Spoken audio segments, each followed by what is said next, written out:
Shoulder के अंदर partial सुप्रास्पाइनस tier, तो अगर वो आर्टिकुलर सरफेस हो उसको पास्ता लीजन बोलते हैं। मेरा जो हाथ उठ रहा है ना, सुप्रास्पाइनस उठा रही है, तो ये जहाँ पर हमारे हाथ की हड्डी में चिपकती है ना, वहाँ मेरा पार्शियल टियर हो गया। मतलब इतना मोटा फुटप्रिंट था, इतना सा रह गया। मैक्सिमम तो उखड़ गई, थोड़ी सी बाकी है। जिस दिन पूरी उखड़ जाएगी उस दिन हाथ ही नहीं उठेगा।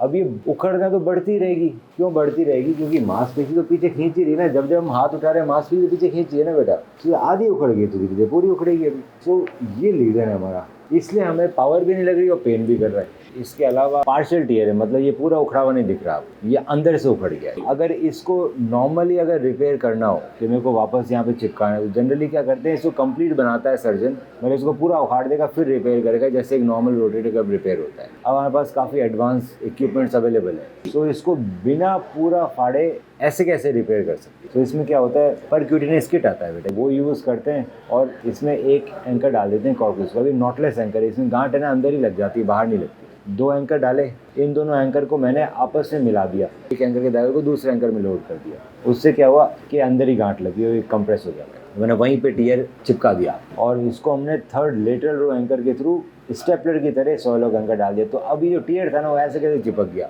जनरली सर्जरी में लोग इनकम्प्लीट टियर को कंप्लीट करते हैं फिर रिपेयर करते हैं, पर अगर नॉटलेस पास्ता ब्रिज रिपेयर किया जाए तो बिना कंप्लीट करे रिपेयर हो जाता है। अगर ये एक बार फट गया, सपोज अभी हम सर्जरी नहीं कराते, हम चलते रहते हैं शायद हम ठीक हो जाए, तब क्या हो सकता है। तो उसमें तो आपने देखा था फटा हुआ नहीं था। अब अगर हम नहीं ठीक कराते हैं तो कभी ना कभी तो फटेगा ही। कभी झटका लग जाएगा, जल्दी फट जाएगा, नहीं धीरे धीरे फटेगा। जिस दिन फटेगा उस दिन हमारा हाथ उठना बंद हो जाएगा क्योंकि मांसपेशी फट गई। उस समय और इस समय की सर्जरी में फ़र्क है। इसमें वापस पकड़ के लाना पड़ेगा। अभी यहीं चुपका पड़ा है, आधा ही फटा है ना, पूरा तो फटा नहीं है। इसके अंदर ये यहीं पड़ा था, मांसपेशी पीछे नहीं थी। फटने के बाद ये मांसपेशी पीछे चली जाएगी। मैं पकड़ के लाके चिपकाऊंगा तब ये पीछे भागती रहेगी, तो फेलियर के चांसेस ज़्यादा होते हैं। क्यों? क्योंकि ये जो रिपेयर है थोड़ा स्ट्रेस में होता है, दूसरा रिपेयर स्ट्रेस फ्री है, वो पीछे नहीं भाग रही मांसपेशी। और इसके अंदर एंकर भी ज़्यादा लगते हैं। तो 2 एंकर यहाँ लगते हैं, एक एंकर ये लगाया, एक एंकर यहाँ लगा। अब ये स्कॉर्पियन रहता है जिससे हम एंकर के दागों को मांसपेशी के थ्रू निकाल लेते हैं। सो ये एक नॉर्मल तरीका है रिपेयर करने का। सो ये सर्जरी होगी जब ये पूरा फट जाएगा। अभी पूरा नहीं फटा है तो हम ये छोटी सर्जरी से काम करें,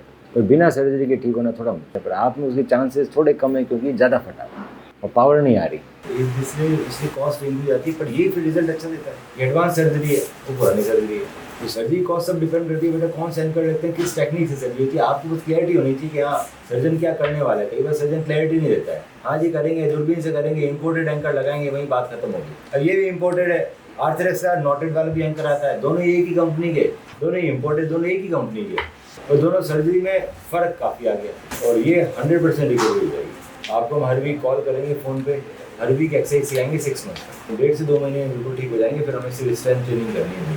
स्टेप 1, आप अपनी एमआरआई रिपोर्ट मुझे व्हाट्सएप करें। स्टेप 2, मैं आपकी एमआरआई रिपोर्ट को डिटेल में स्टडी करके बताऊंगा कि क्या हम आपको बिना सर्जरी के ठीक कर सकते हैं या फिर हमें सर्जरी करने की ज़रूरत है, ACL इंटरनल ब्रेस सर्जरी, और आपके नी में ACL के अलावा और क्या क्या समस्याएं हैं और उसे हम कैसे ठीक कर सकते हैं। स्टेप 3, जब आप मुझसे मिलने आएंगे तो मैं आपके नी का डिटेल्ड फिजिकल एग्जामिनेशन करूंगा। आपकी फिल्म्स को डिटेल में देखा जाएगा और उसको देखते हुए आपसे ट्रीटमेंट ऑप्शंस डिस्कस किए जाएंगे। आपके जितने भी सवाल हैं उन सभी का मैं जवाब दूंगा।